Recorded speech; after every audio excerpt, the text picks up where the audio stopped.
Hello दोस्तों, स्वागत है आप सभी का। दोस्तों, मैं इस वीडियो में अपना 71st बीपीएससी प्री देने का ऑनेस्ट और रियल एग्ज़ाम हॉल एक्सपीरियंस आपके सामने शेयर करूंगा।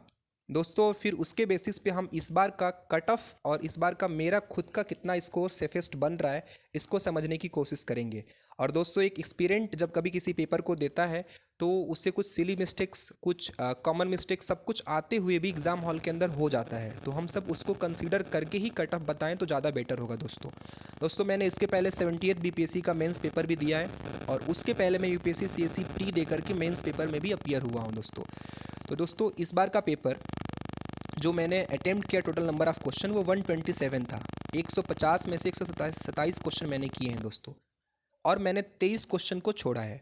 मैंने जब 70th बीपीएससी का प्री दिया दोस्तों, तब मैंने 135 क्वेश्चन प्लस अटेम्प्ट किया था। इससे आप समझ सकते हैं कि इस बार के पेपर का जो डिफ़िकल्टी लेवल है वो पिछली 70th के प्री से तो ज़्यादा ही था। मुझे तो एटलीस्ट ज़्यादा लगा दोस्तों। आप भी बताएं कि आपको कैसा लगा।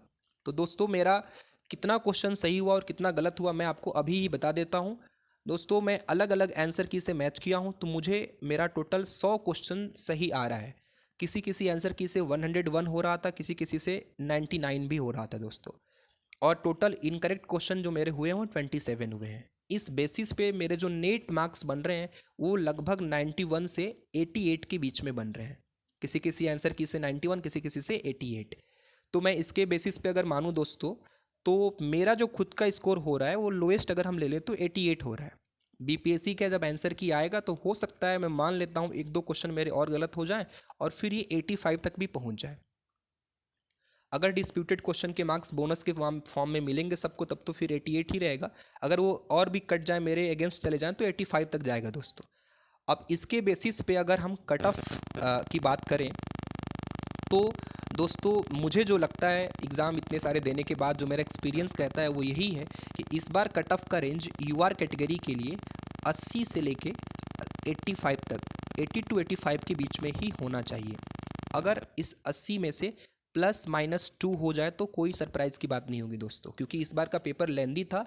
तो हो सकता है कि यूआर कैटेगरी का कट ऑफ 78 तक, एज लो एज 78 या 77 तक जाए। और अगर हाईएस्ट जाना भी होगा दोस्तों तो 85 तक जाएगा मैक्सिमम दोस्तों, इससे अधिक तो जा ही नहीं सकता दोस्तों। तो 78 से लेके 85 तक का रेंज एक आप मान सकते हैं कट ऑफ के लिए, एक एस्पिरेंट के पॉइंट ऑफ व्यू से। हालांकि कट ऑफ देने के लिए दोस्तों बहुत सारे साइंटिफिक एनालिसिस की ज़रूरत होती है। बहुत सारे फैक्टर को हमें कंसीडर करना होता है कि टोटल नंबर ऑफ़ वैकेंसीज़ कितनी है, टोटल कितने टाइप्स के क्या क्या रिजर्वेशंस वगैरह हैं। लेकिन हमने उनको कंसिडर अभी नहीं किया। सिर्फ एक एस्पिरेंट को पेपर देने के बाद कैसा फील हो रहा है वो मैंने अपना एक्सपीरियंस आपको बताया। आप इस कट ऑफ को चाहें तो मान भी सकते हैं, या आप अपने अकॉर्डिंग अपना स्कोर को देख करके खुद भी कट ऑफ का प्रेडिक्शन कर सकते हैं दोस्तों। तो ये आप ध्यान रखिएगा कि 78 टू 85 के बीच में ही कट ऑफ रहेगा दोस्तों। धन्यवाद।